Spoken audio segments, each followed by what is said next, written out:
दोस्तों ये कहानी कंटिन्यू है। अगर आपने इसका पहला पार्ट नहीं देखा तो वो देख ले। तो जैसे कि अब हम जानते हैं कि एक अजीब सा टाउन है, एक ऐसा टाउन जहां अगर एक बार कोई इंसान दाखिल हो जाए तो वो वहीं पर कैद हो जाएगा। रात को वहां दरिंदे निकलते हैं जो इंसानों की तरह दिखते जरूर है मगर असल में वो कुछ और है। वो टाउन में रहने वाले लोगों का शिकार करते हैं, उनके शरीर के टुकड़े टुकड़े करके। सवाल ये है कि आखिर ये कौन सी जगह है, ये लोग जो यहाँ रह रहे हैं इन्होंने निकलने की कोशिश अभी तक क्यों नहीं की और इन्हें यहाँ कितना समय हो चुका है। अब तो जिम का परिवार भी यहाँ फंस गया। रात हो चुकी थी, याद होगा आपको, जिम का एक्सीडेंट हो चुका था, आरवी उलट गई थी। बॉयड और उसके लोग मदद के लिए आए थे मगर जिम का छोटा बेटा ईथन, उसके पैर में लोहे का एक रॉड जा चुका था जिस वजह से उन्हें आरवी में ही रुकना पड़ा। क्रिस्टी वो डॉक्टर भी आरवी में थी और उसे ईथन का इलाज करना था। मुसीबत ये थी कि रात को वो चीजें बाहर निकलती है। इस बात का अंदाजा जिम को नहीं था। खैर बॉयड ने आरवी को अच्छी तरह से बंद कर दिया था और उसके पास जो पत्थर का ताबीज था उसे वो दरवाजे पर लगा देता है ताकि वो दरिंदे अंदर ना आ सके। ईथन को दौरा पड़ा था मगर क्रिस्टी ने उसे संभाल लिया। बॉयड देखता है कि वो दरिंदे धीरे धीरे आरवी के करीब बढ़ रहे हैं। ये इतने चालाक होते हैं कि इंसान की कमजोरी का फायदा उठाते हैं। जैसे वो आवाज लगाते हैं कि हम मदद के लिए आ गए तो जिम कहता है कि वो लोग वापस आए, हमें बाहर जाना होगा। अब बॉयड और क्रिस्टी उसे ये समझाना तो चाहते थे कि देखो ये कोई इंसान नहीं है, अगर हमने दरवाजा खोला तो ये हमें मार देंगे, ये राक्षस है। मगर जिम इन्हें ही पागल समझता, इसलिए बॉयड उसे कहता है कि मेरी बात मानो, बस जहाँ हो वहीं रहो और अपने बेटे का ख्याल रखो, उनकी बातों पर ध्यान मत दो। जिम को अजीब तो लगता है कि क्या तुम पागल हो, वो लोग हमारी मदद करना चाहते हैं, मेरा बेटा जख्मी है। वो दरवाजा खोलने की भी कोशिश करता है मगर बॉयड उसे पकड़ लेता है और कहता है कि बस विश्वास करो और अंदर ही रहो। जिम को गुस्सा तो बहुत आया था मगर वो रुक जाता है। अब सीन शिफ्ट होता है बाकी लोगों पर जो यहाँ से जा चुके थे मगर बदकिस्मती से उनकी गाड़ी का टायर पंक्चर हो चुका था, इसलिए वो समय पर नहीं पहुंच पाए।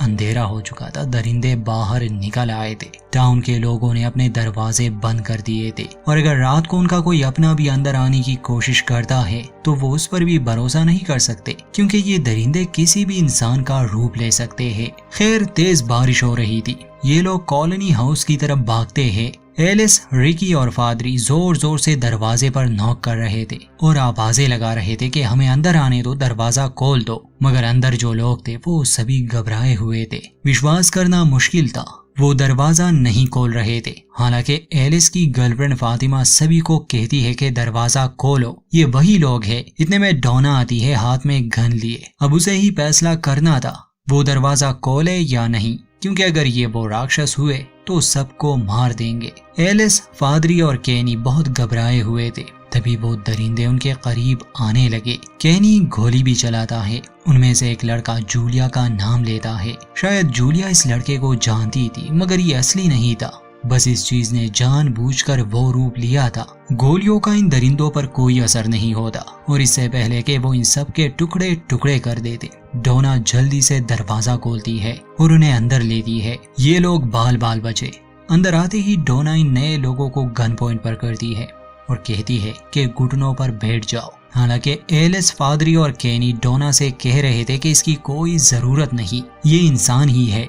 मगर डोना गुस्से में कहती है कि ये प्रोटोकॉल है, इसलिए टेबेथा और जूलिया के हाथ बांध दिए जाते हैं और दोनों को अलग अलग कमरे में बंद रखा जाता है। आते समय जेड गिर गया था, उसके सर पर चोट आई थी और तब से वो बेहोश था, इसलिए एलिस उसे बेड से बांध देती है। ये सभी काफी परेशान थे क्योंकि आमतौर पर बहुत कम लोग यहाँ फंस जाते हैं और इस बार तो 2 गाड़ियां एक साथ आई। पिछले 3 महीने से यहाँ कोई हादसा नहीं हुआ था, कोई मरा नहीं था, मगर पिछली रात फ्रैंक की पत्नी और बेटी मर गए और अब इन लोगों का आना। टेबेथा को एक रूम में रखा गया था। डोना उसके पास आती है उससे बात करने, उसे समझाने कि आखिर यहाँ चल क्या रहा है और उन्हें यहाँ क्यों रखा गया है। मगर टेबेथा बहुत गुस्से में थी, उसे अपनी बेटी जूली की फिक्र थी।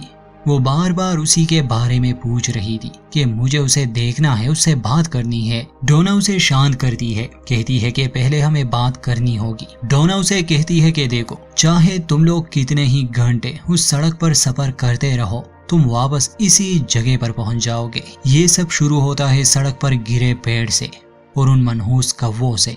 हम सब भी ऐसे ही यहाँ आए थे, हमें पेड़ दिखा, हम वापस मुड़े, मगर तक हार कर हम इसी मनहूस टाउन में पहुंच जाते। कुछ लोगों को यहाँ साल हो चुका है और कईयों ने तो यहाँ अपनी आधी जिंदगी काट ली। यहाँ से निकलने का कोई रास्ता नहीं और रात को वो निकलते हैं, वो दरिंदे। हम सभी यहाँ मिलजुल कर रहते हैं, एक दूसरे की मदद करते हैं। मुझे पता है मेरी ये बातें तुम्हें बड़ी अजीब लग रही होगी, इस पर यकीन करना मुश्किल है, मगर समय के साथ तुम सब जान जाओगी। जब पहली बार मैं यहाँ आई थी, मेरी बहन भी मेरे साथ थी। हमारी मदद के लिए यहाँ कोई भी नहीं था। हम कई बार इस टाउन से गुजरे, अंधेरा हो चुका था। हमने इन लोगों को देखा, फिर एक तो हमारी गाड़ी के सामने आया, बस हमें देख रहा था और हंस रहा था। मेरी बहन को गुस्सा आया, वो बाहर आ गई और मेरी आंखों के सामने ही उन दरिंदों ने मेरी बहन की चमड़ी उधेड़ दी, जैसे हम लोग किसी जानवर के साथ करते हैं। मैं हिल भी नहीं पा रही थी। तब मैंने देखा कि वो मेरी तरफ बढ़ रहे हैं, इसलिए मैं जंगल की तरफ भाग गई और झाड़ियों में छुप गई। मैं दुआ करती रही कि ये रात गुजर जाए। हम यही करते हैं, जिंदा रहने की कोशिश। खैर, ये सारी कहानी सुनने के बाद टेबेता को कुछ समझ आने लगा, मगर वो राक्षसों वाली कहानी पर विश्वास नहीं कर रही थी। नीचे ही जूलिया को रखा गया था। तब विक्टर नामी एक बंदा उसके पास आता है और उससे बात करने की कोशिश करता है। विक्टर भी कहानी का अहम हिस्सा है, दिखने में काफी क्रीपी लगता है, मगर है नहीं। जूलिया अभी से नहीं जानती, वो उससे काफी डर रही थी। मगर तभी फातिमा आती है और विक्टर से कहती है कि विक्टर, तुम्हें जो भी लेना है किचन से लो और यहाँ से चले जाओ, तुम इस बेचारी लड़की को डरा रहे हो। विक्टर वहाँ से चला जाता है।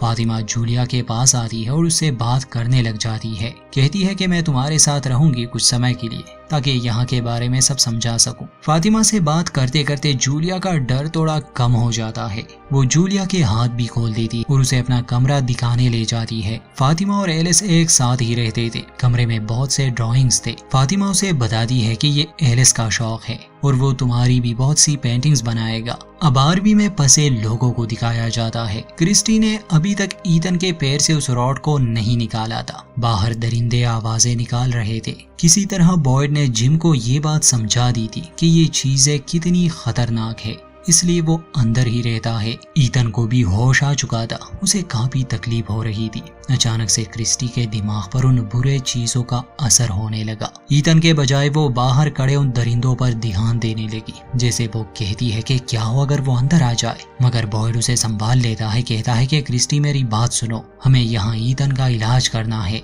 कुछ देर बाद क्रिस्टी और जिम मिलकर ईथन के पैर से उस रॉड को निकाल लेते हैं। वहाँ टाउन में सेरा, जिसने उस लड़के को मार दिया था, अभी तक उस कमरे में थी। इसी हॉस्पिटल में कुछ और लोग भी थे, जैसे कि एक नर्स और केनी के पिता। उस लड़के को मारने के बाद सेरा दरवाजा खुला छोड़ देती है और खुद वहां से निकल जाती है। अब केनी को इस बात पर गुस्सा आया था कि एलिस की गर्लफ्रेंड फातिमा ने उस नई लड़की यानी जूलिया को छोड़ दिया। दोनों का झगड़ा होते होते रह गया। सेरा तो अपने घर जा चुकी थी। हॉस्पिटल का जो दरवाजा उसने खुला छोड़ दिया था, वो राक्षस अंदर आ चुके थे। वो सभी को बेदर्दी से मार देते हैं। जिम के परिवार के लिए ये भयानक रात गुजर गई। सूरज उगने पर आरवी से बॉयड सबको बाहर निकाल देता है। टेबिता अपने पति और बेटे से मिलती है, उनके गले लग जाती है और रोने लगी। केनी जब वापस टाउन में आता है, देखता है कि हॉस्पिटल में सभी को बुरी तरह से मार दिया गया है। वैसे किसी को अभी तक ये पता नहीं कि ये काम सेरा का है।